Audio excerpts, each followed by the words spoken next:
Hi there, it's James and Coach Julie here again from the Fabulous Beyond 40 team with our Empower Your Menopause podcast. Today we're talking about a subject that we get asked a lot about, kind of like on the periphery of many of the things that we talk about. You know, the first thing that most people ask us about is weight loss, then they talk to us about symptoms and things like that. But people tend to want to know what vitamins and supplements and minerals can help, if any, when it comes to their menopause symptoms. So if you've ever stared at that supplement aisle in confusion, you are not alone. You know, we see that all the time. With so many options out there, it's really hard to know what you actually need versus what's just expensive pee. And that is one of the criticisms that gets leveled at supplementation a heck of a lot, believe me.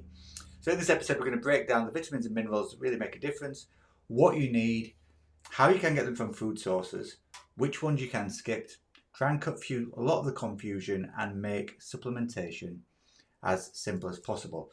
So first thing to say, I think, before we bring Julie in, is just a little bit about a differentiation here. So when it comes to nutrition, we talk about macronutrients. We've talked about those before on the podcast. They're the three big food groups. That's protein, fat, carbohydrates. Micronutrients are your vitamins, minerals, the kind of things that you might want to supplement if you're not getting properly in your diet. But Julie, let's, as ever, coming to you first of all and talk about your own personal experience when it comes to supplements and your thoughts around them. Sure. It's a really broad topic. As a matter of fact, I suppose we could probably break this podcast down into several different sections based on the different kinds of supplements that people ask us about and what we know. The first thing I will say is, as a caveat to this episode, this is not intended to be medical advice. We're giving you our opinion and knowledge as nutrition experts, but please do consult with either a good nutrition expert or your doctor before trying to just go out there and self medicate with supplements, because I know it's very tempting to do that when we see these things on the market. And I say that from personal experience as well. Before I got into studying nutrition, I kind of jumped on every bandwagon of the things that came out, because there's so many articles that say, oh, this particular vitamin is now going to cure everything, and this particular thing has been found to reduce risks of all these different diseases. And I think the primary thing to focus on is food first, because ideally you'll be getting most of your nutrients from food, and supplements should be supplemental to an already healthy diet. I got to a point where I used to call my supplement of each meal my pill burger, because I was just taking so many different supplements. And when I started working with not only a nutrition coach, but also my functional medicine doctor, I realized that a lot of these things weren't necessary. And even though they weren't necessarily hurting my body, there are some things to be aware of, because some supplements can interact with each other with different medications. Different herbs can be very potent and interact with different things. And so I don't think we should even touch on herbal supplements today, because that's a whole other Yeah. topic altogether. But as far as nutritional supplements go, I think there are some that are really good, and I think quality first. Yeah. Those are my thoughts, because I've taken the drugstore chain brand and the Walmart brand and the cheapest version that you can find online, and you are really at that point not doing yourself any favors. Yeah. Yeah. Okay, so let's pick this apart in two different ways. I think it's probably the easiest way to do it. Let's talk about the actual micronutrients that somebody will need at this time of life. So what are they? And then let's talk about where you can get them from a food point of view. And let's talk about how supplementation might help. And I absolutely agree with you. Supplementation is a gap filler or a short-term measure. You really don't want to be supplementing long term unless there's a long-term issue that requires something specific, I think. So we're looking here at trying to fill in gaps that might come into our diets through something that we might be missing, or something that we might need bolstering in some way, shape, or form.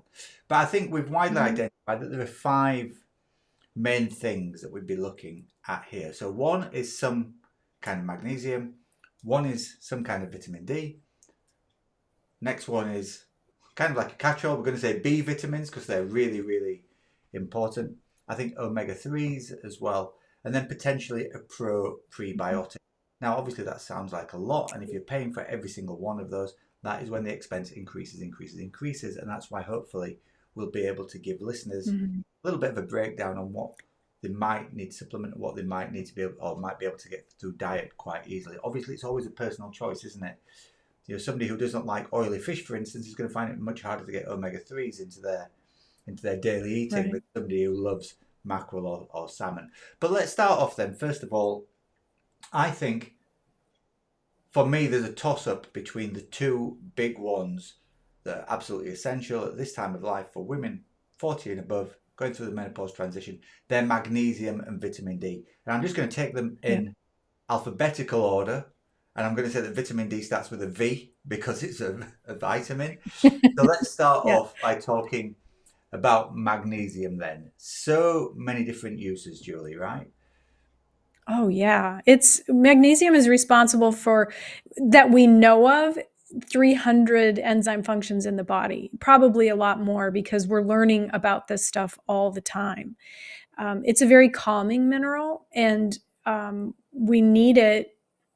Most people, it's something I would say that most people are deficient in. There's all this push for calcium, but we forget about magnesium, and the two of them are complementary minerals. Calcium is a stimulating mineral, and magnesium is a relaxing mineral.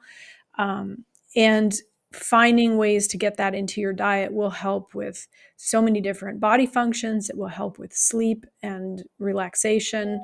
It can help with intestinal motility. Helping you stay regular, because I know constipation is a problem for women at this stage of life. Um, Worth it's noting that yeah, that I can would go the other way with magnesium as well. There are certain types that will actually promote and certain yes, types that will actually go the other way and bung you up a little bit. So knowing right, which one to get depending on where your gut health is at the time is also really, really yeah. important.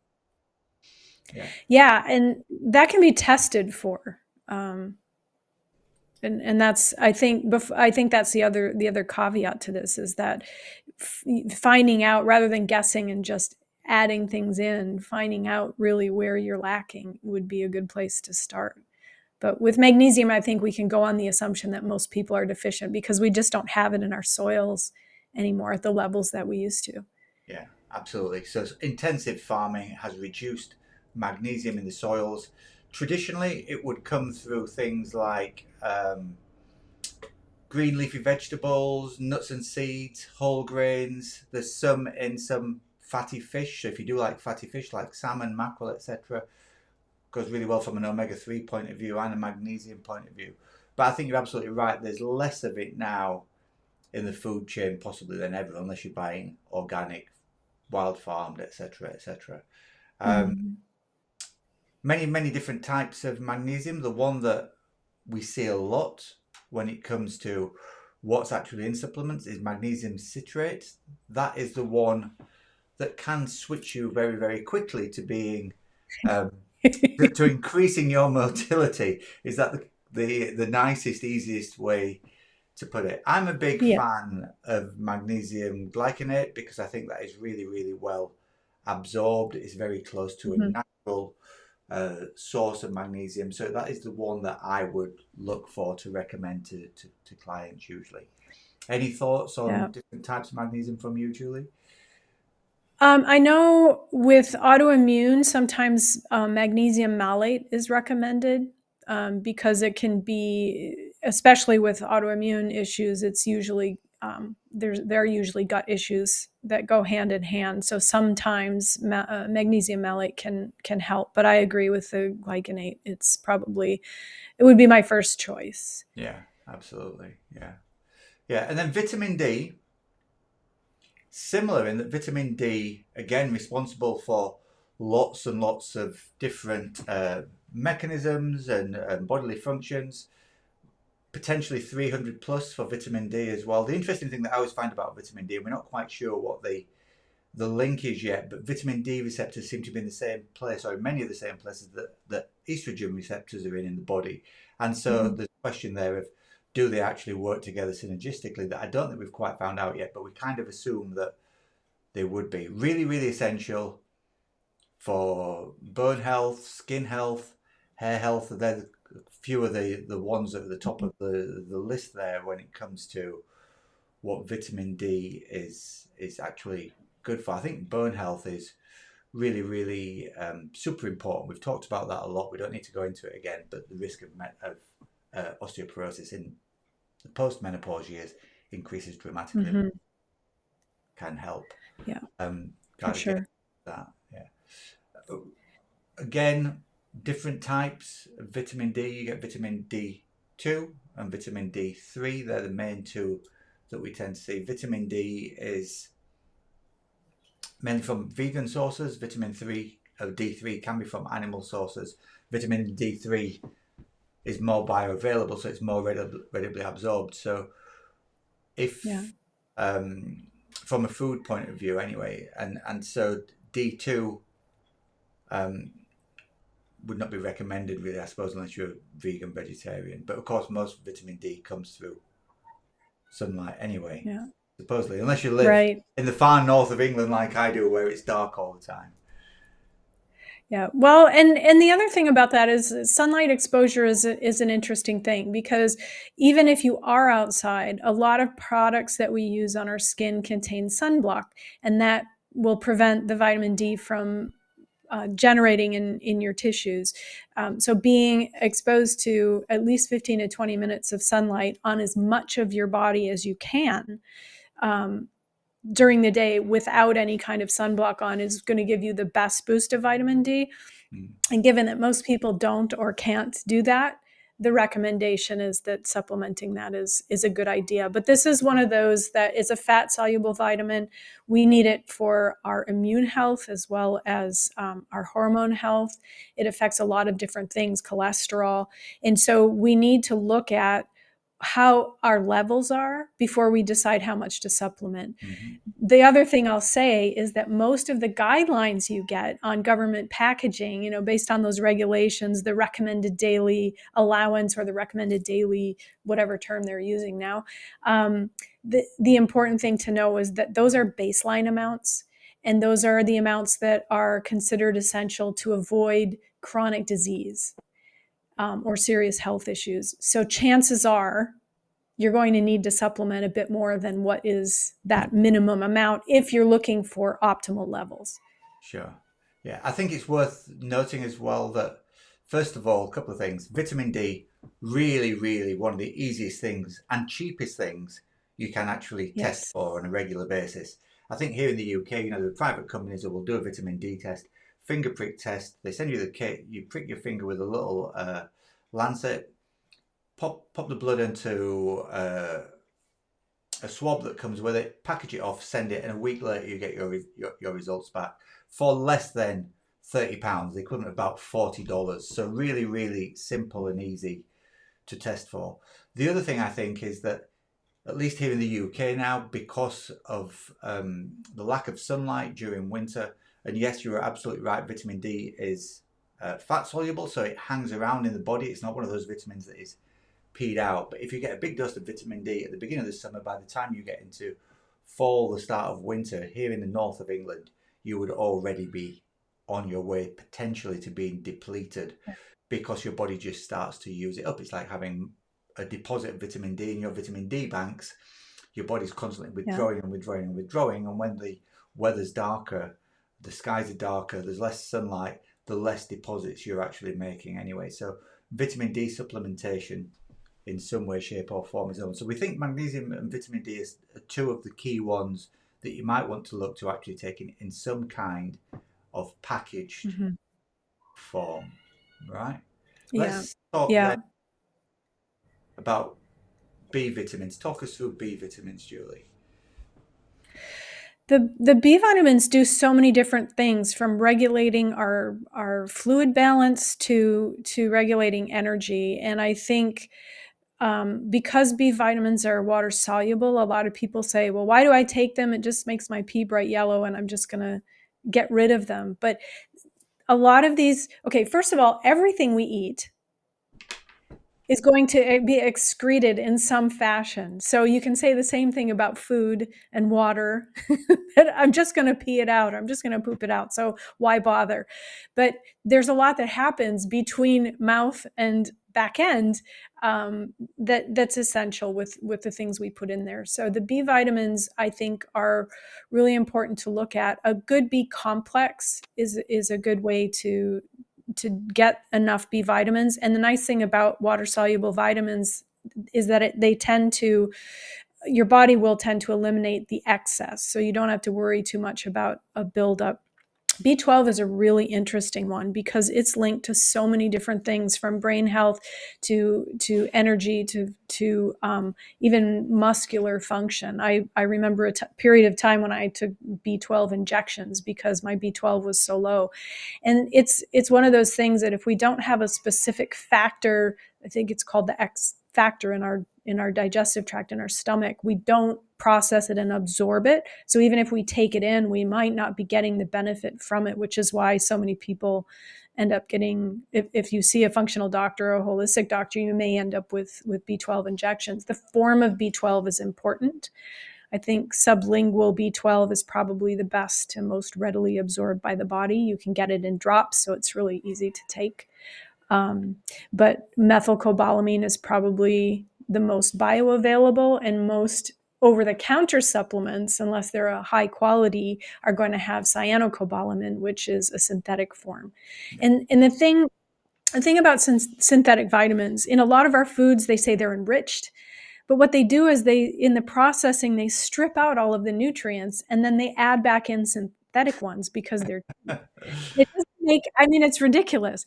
But the synthetic ones, when you're looking at these natural substances, including hormones and vitamins and minerals, our body has like a lock and key system. And we have receptors for these things, and the natural forms are going to fit really nicely into those receptors. And the synthetic forms are going to have something extra because, of course, we can't patent natural substances. So we have to add something to make it synthetic. And so it's not going to fit into that receptor quite quite properly. So there's going to be some extra stuff that our body then has to deal with. So I certainly we recommend the most natural form available so that your body can use it. So that we say bioavailability, because it means our body can absorb and process it in the way it's meant to. Yeah. Um, Yeah. I think a so couple of points to just add on to the B12 conversation, because I agree, it's absolutely a crucial vitamin and one that many people once again are lacking in. Um, yeah, in food form, it tends to come from animal products, so meat, eggs, dairy, fish, etc. If you're vegan vegetarian, you're automatically potentially having to go down the synthetic mhm, route, and you will probably need to supplement as well. The other thing as well that I yeah, don't think gets talked about enough is, you mentioned there the idea of sublingual supplementation. So having a drop that goes through the soft tissues on the inside of your mouth. Absolutely agree with that. One of the challenges with B12 supplementation and B12 even in food is that there's a very well-known drug that is a proton pump inhibitor, which helps reduce supposedly excessive stomach acid. Now, the reasons for the excessive stomach acid and whether it's really excessive stomach acid or underproducing stomach acid is a different conversation I'm not even going to go into just now. But the truth yeah, is, that as soon as you go to your GP, your doctor, and you say that you're suffering from some kind of heartburn or some kind of upper digestionary malaise, the first thing that they will do is put you on a proton pump inhibitor. The one that most people will know that they put on here in the UK at least is called omeprazole. Now, I'm not calling out the medical community or the pharmaceutical company in any way, shape, or form here, but omeprazole is one of those drugs that people tend to get put on, and because they get a repeat prescription, because there's an assumption that that upper digestive issue is a long-term malaise, they get put on and they've forgotten about that repeat prescription just keeps coming into the pharmacy fridge. I've had clients in the past who've been on omeprazole for 20 or 30 years. Oh my And gosh. yeah, frightening stuff, right? And one when urged to go back to their doctor and ask for a review or advice to do that, the doctor's gone back and reviewed it and gone, why have you been on this for 20 or 30 years? Well, the answer is because nobody within the medical service has taken them off it for 20 or 30 years. Yeah. But the key thing about omeprazole is because it dampens stomach acid, and stomach acid contains that intrinsic factor that helps digest vitamin B12. As soon as your stomach acid is dampened, you are Hmm. not getting B12 through your diet, or you're getting much, much less of it, which is why that sublingual supplementation is really, really important. So that's my little B12 rant there to add on Yeah. for Well, for sure. And I would say the same thing about magnesium, because a lot of times we take magnesium in combination with other supplements, but magnesium is alkaline and needs an acid environment. So it's best taken on an empty stomach and away from calcium, because the two of them compete. mm, Calcium enters the cells and stimulates them, and magnesium calms them down. So the better way to do the magnesium supplement is on an empty stomach at bedtime, for the same reason. And if you have issues with your digestive tract or your stomach, then a transdermal, a skin-based application may be an easier way for you to absorb it, like Epsom salts baths for your feet, mm, because your feet tend to absorb things pretty well. Or magnesium oil on your skin can be helpful as well. yeah. Let's talk then about omega 3s, healthy fats, if you like. Healthy fat. Really, really Yeah. important for brain health, heart health, bone health. Again, so many different things.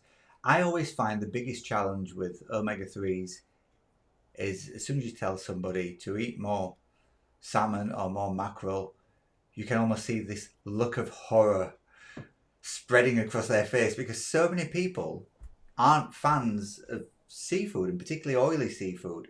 So it can be a Hmm. challenge. And of course, there are vegan, vegetarian sources of it like flaxseed, etc., um, algae. But certainly, seafood is a really easy way to get it into your diet. But I do see so many people really challenged by that idea of having more seafood in the diet, and really 2 3 times a week is kind of what you're looking at, right? For a food from a seafood source of an omega 3.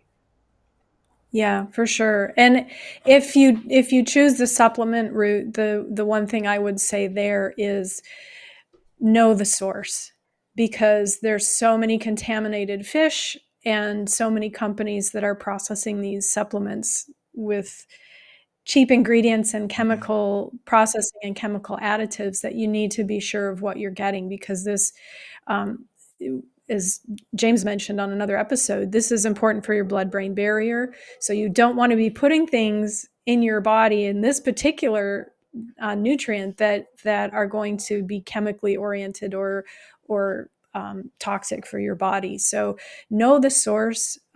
Make sure you've got clean fish. And the other thing is, if you get a good quality fish oil supplement, you're less likely, and take it after a meal, you're less likely to burp that and get that get that repetition throughout the day. Because I know that's not very pleasant, especially if you're avoiding seafood for the whole reason that you don't like the taste of fish. Um, yeah. Absolutely. From a purity point of view, I tend to look for brands that use fish either from sort of like Arctic, Antarctic waters, which are naturally clean, and the same Yeah. with if it was a vegan brand as well. I'd be looking for some algae from those regions too to help produce Yeah. that omega 3 there. So another one that's really, really important then that I think we should just run through really quickly is some kind of probiotic potentially. Hmm. Yeah. Yeah, gut health is the center of everything. It's your immune system. It's your second brain. It's a tremendous source of, if you suffer from anxiety and depression, look at your gut health. That's huge, which is as much of your food intake, but something that the standard Western diet does is it populates our gut with the wrong kind of bacteria. We need lots of bacteria in our gut. We need those happy bacteria to be digesting our food properly and carrying nutrients out into the rest of our body the way they're meant to go. And prebiotics will feed the bacteria that do that kind of heavy lifting. So this is where those insoluble fibers come in, and the whole grains and the unprocessed kind of carbohydrates, the smart carbs, as we say, the sweet potatoes and Jerusalem artichokes and whole grain whole grains. Yeah. I think it's worth talking a little bit then. We've talked about what we think the 5 key things that you might want to supplement if you are going to supplement. We've talked about some of the food sources there and where those food sources might be actually lacking. So from a supplement point of view, I think we both agreed that the quality of your supplements is absolutely paramount. One of the reasons for that is the supplement market isn't as regulated as the medical market is, and so you want what it says on the tin or on the box or the label to actually be there, right? To actually be do what it says, and to be some kind of claim as to what's it in there and what the amounts are. The classic one is, you know, they talk about probiotics, they talk about colony forming units. CFU is the thing you'll see, and people talk about those numbers in their billions.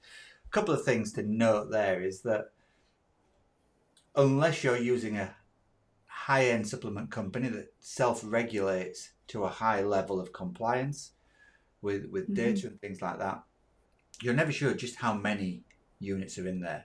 The other thing is that actual term, colony forming units, when it comes to probiotics, is a bit of a misnomer because they actually don't form colonies. Yeah, they go through and they do some stuff as they're going through, and they do good stuff as they're going through, but they aren't. The additional bacteria like that tends to not come from just supplementing. It tends to come more from tending your garden and weeding your microbiome garden, if you like. So eating foods that will get rid of the bad guys and eating foods that will help the good guys proliferate is how you actually better your microbiome overall. But certainly probiotic can help on the way through. So I think quality of manufacture is really, really important. And as you said before, if you are going to pee this stuff out, let's make sure it does the best job it can when it's going through your body before it comes out the other side, right? Yeah, I think Absolutely. that's Yeah. really Absolutely. And I will say that there have been some studies done on the chain store brands, and they've been found to have either very little to none of what it says on the label. So this isn't just us trying to make you buy something that's more expensive. We don't sell products. sure. We have some recommendations for our clients just because they're products that we know and use and trust. Oftentimes because we know the manufacturers, but we don't. If you get to talking to a health coach and they're promoting specific supplements for you to buy, run away as fast as you can, because this isn't about how are we going to make a bunch more money. This is about what is the best thing for you, and in choosing these supplements, they need to be very personalized for your needs. So the things that we're recommending are very general, and you won't really know what's going to serve you best until you've had those tests done, had that consultation to understand where your needs really lie, to get the best guidance you can. Yeah, absolutely. On the quality, sometimes it's frightening. You see some calcium brands on the market, and you might as well just walk into a school, pick up some chalk off the blackboard, and eat that because it's the same amount and type of calcium. You probably get more of it because you've got a big chunk of it in a piece of chalk than you have in a packet of supplements. And then the other thing as well is I'd always be wary of these brands, whether they be on the high street or whether they be online, who have this stock it high, sell it cheap mentality. There's a famous high street brand here in the UK, and fish oils degrade with light. Yeah. Hmm. And they have these fish oils in really light coloured bottles under strip lights, stocked really high in the store and things like that. And then how can you actually be sure that the quality of that is the same? So even if it started off in a good way, by the time it gets to you and you get to the bottom of that massive pile that they've stocked up, it's quite Hmm. often not going to be the quality you want. So I would always recommend, as you said before, speaking to somebody who knows what they're talking about and getting some recommendations, preferably based on some kind of specific testing that can identify some kind of Yeah. nutrient deficiency before you just start spending money on anything. I think there are a couple that maybe, that idea of having them as a safety belt, yeah, and magnesium Hmm. is potentially one of those, vitamin D particularly is. Yeah. Yeah, I always think a probiotic can't help, but if you can afford not to, or so if your body can afford not to spend money, then there's no reason to deplete your pocket by spending that money, right? Yeah. Spend it on higher quality food first Yeah, and then supplement where you actually need it. yeah, absolutely. Well, that's a great place to end. I'm not sure if you've got anything else to add on, Julie, before we round up. No, I think that's about it. But of course, we're here to help. If you have these kinds of questions, please don't hesitate to reach out to us. We'll have information on how to book a call with us below in the show notes. We welcome your feedback and input, maybe your experience with supplements, and look forward to talking to you on the next episode. Great. So it's been James and Julie from Fabulous Beyond 40. Remember to stay fabulous, and we'll see you next time. Take care. Bye.